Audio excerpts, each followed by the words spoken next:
Hey there, Tim Bauer here from LiveVideoGuitarLessons.com with the practice tip of the day. This was for the beginning player, and today I want to cover what's probably going to be the most important strum pattern in your guitar playing career.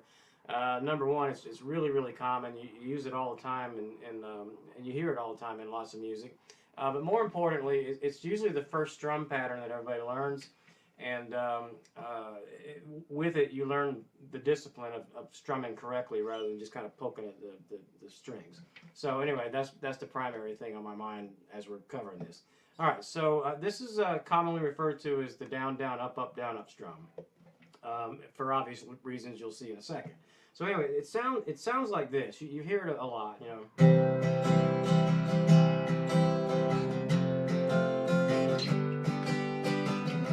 So anyway, what I've done, some of you can read music and some of you can't, and that's fine. I wrote this out in sheet music just so you can see how it's physically spaced out. So even if you can't read music, don't let that mess you up. So I'm going to hold this up there where you can see it.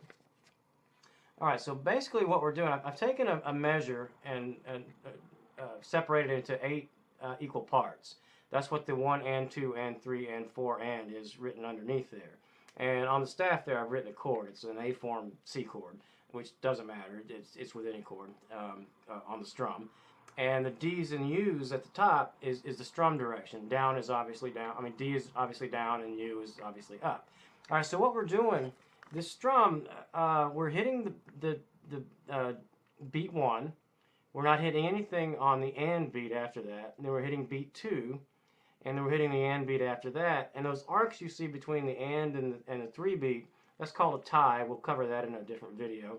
But what a tie means, it means it extends the length of the previous note through the duration of that, which is something I'll cover in another video. But basically on this one, we hit that and beat after 2, but we don't hit the 3 beat. You don't hit the second side of the tied notes. And then we hit the 4, and then we hit the and. The and beat after 3. Then we hit the 4, and then we hit the and. So basically what we're doing, out of 8 possible eighth notes, we're hitting 6 of them. We're skipping 2. So let me get my guitar here. So the best way I've seen people learn how to do this over the years, I've taught a lot of people, you know, this strum, because it's really important.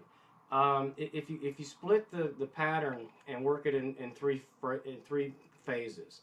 All right, so the first one I'm going to do, the first part of it I'm going to do down, and then remember we have to skip that second upbeat. So my hand moves up, but I'm not hitting the strings. So I get down, down, up, and just kind of get used to that. Down, down, up, down, down, up, down, down, up, and then we want to add the next upbeat.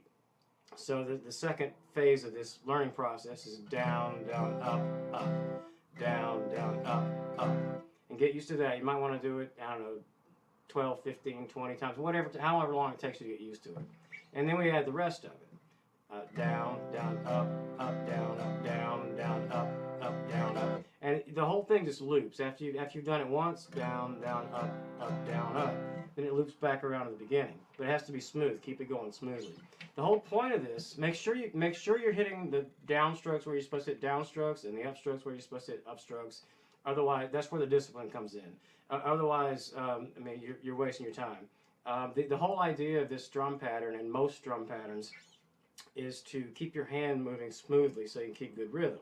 The idea, if you turn the audio part of this video off and watch me play that strum, it would just look like my hand is just doing up, down, up, down, up, down, up, down, up, down, up, down, smoothly. But where the rhythm comes in is where I'm not hitting, even though my hand's still moving.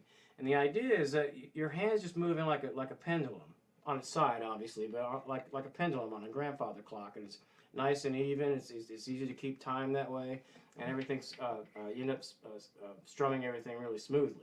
So anyway, hopefully that helps. Thanks for tuning in for this practice tip. Tune in again tomorrow for another one, and I will see you then. Thanks. Bye.